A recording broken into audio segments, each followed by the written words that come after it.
to Paul Martin at the, what's the name of this park?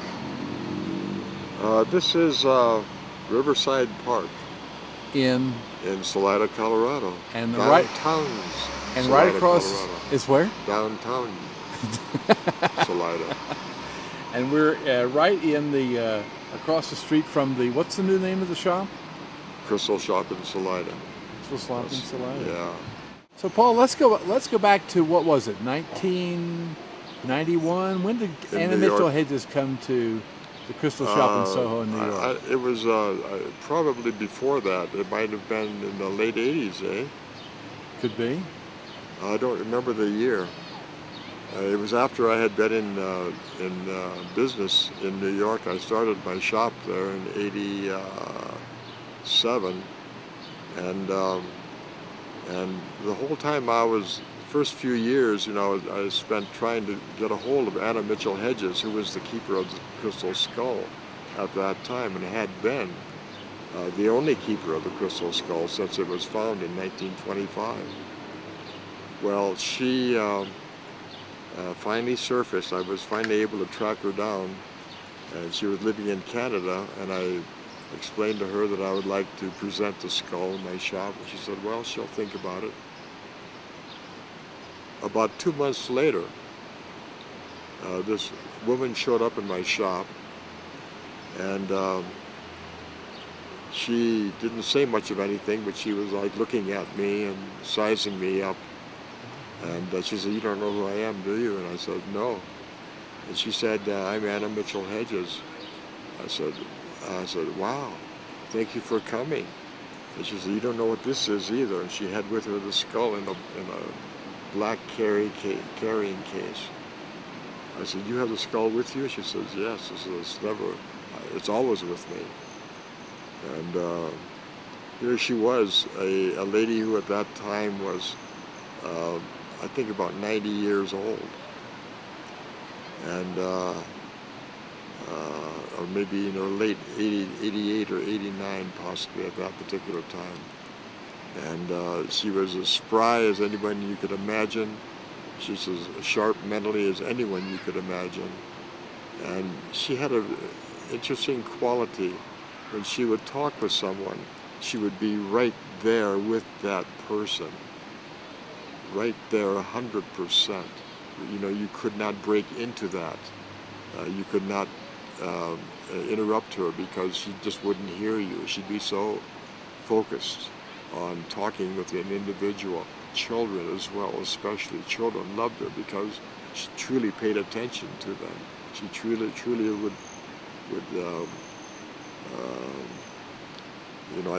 having presented the Crystal Skull 3 times, twice in New York City and once in Salida. I got to know her quite well, and she was a very interesting individual who had been adopted by this wealthy, aristocratic Englishman who was an adventurer and an archaeologist of the type of the last century, and who had no limitations on what he felt he could do and did do, and he had a nice, rather large boat that he cruised around with, and he brought down to Belize, and he and his adopted daughter, who was Anna, and his girlfriend and his secretary and a doctor all came ashore, and they were looking for a place that was called Tube.m4v, which means place of the fallen stones. And those fallen stones were the remains of an old Maya ruin. It had fallen into ruins that had been destroyed by an earthquake 1,000 years previous. Wow. So they believed that they were looking for, F.A. Mitchell-Hedges believed he was looking for indications of Atlantis. All Maya people believe they are descended from Atlantis, descendants of people from Atlantis, and from the high priest to the most average citizen. And so that's part of their cosmology and understanding, and I don't. He never found any specific signs of connection to Atlantis.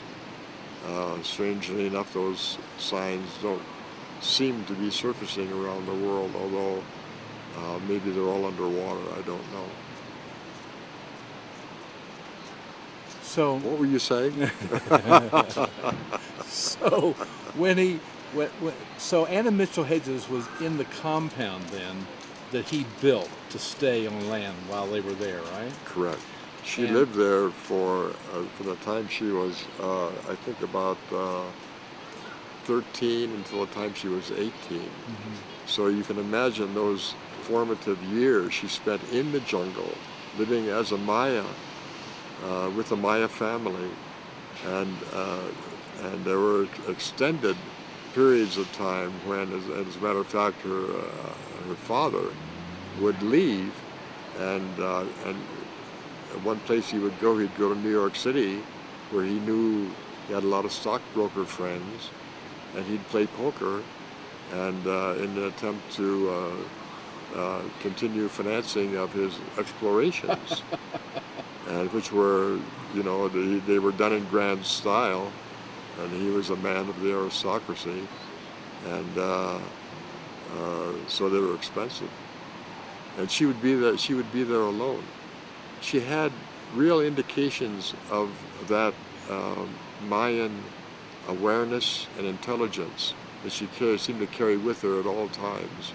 She was a very cagey individual. She had one of the more valuable archaeological discoveries ever found in her possession, with no security surrounding her whatsoever, nobody to protect it except her own intelligence and caginess and shrewdness.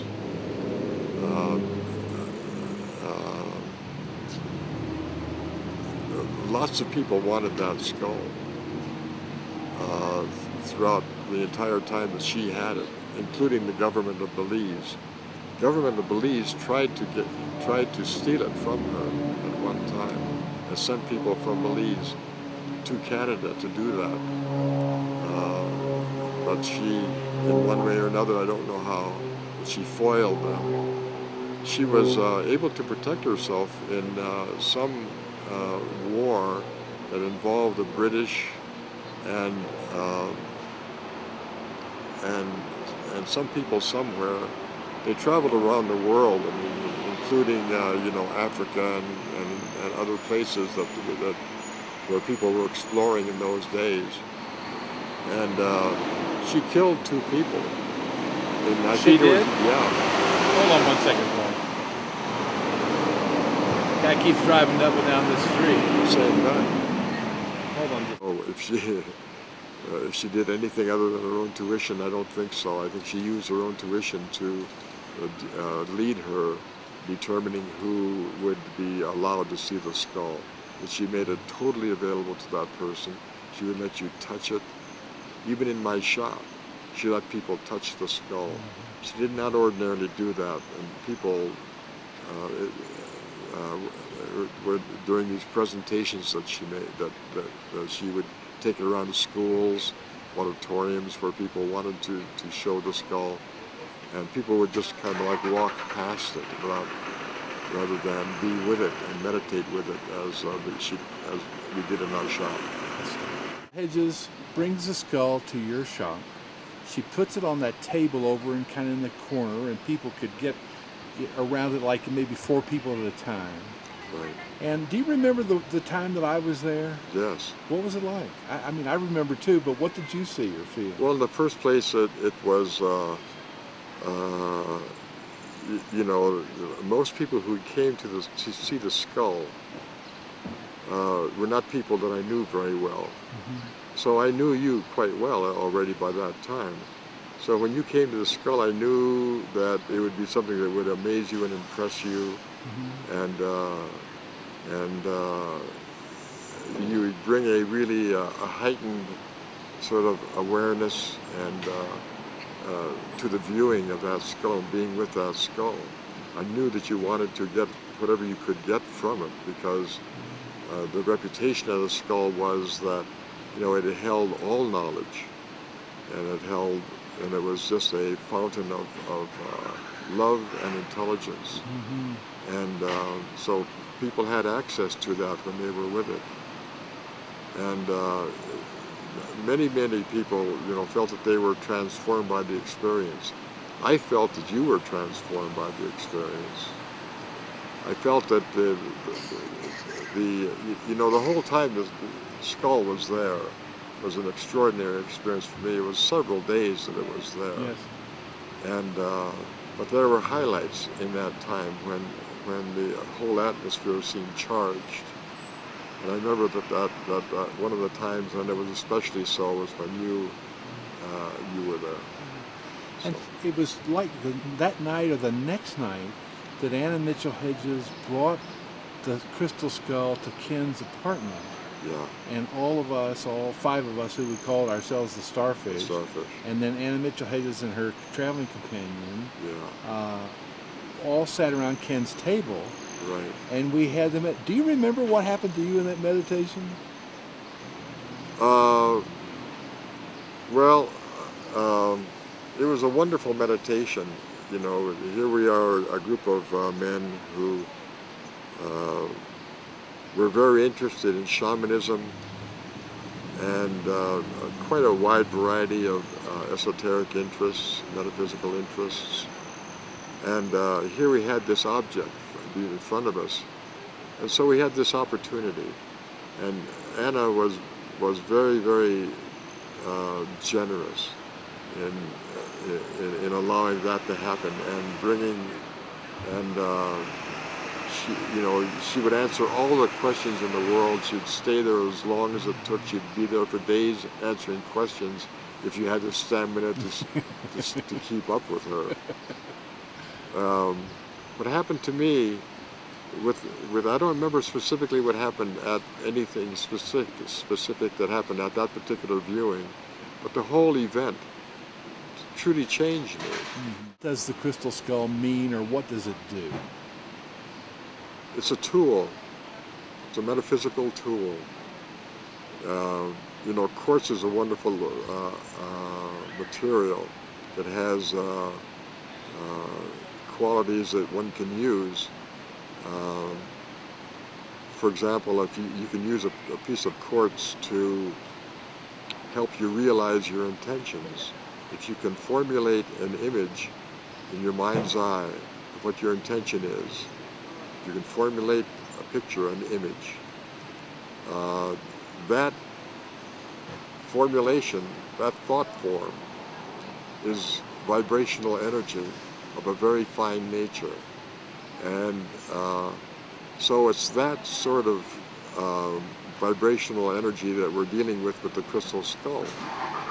The fact that it's made of quartz crystal is very, very important, not just the shape of it or what it, you know, the fact that it's a skull.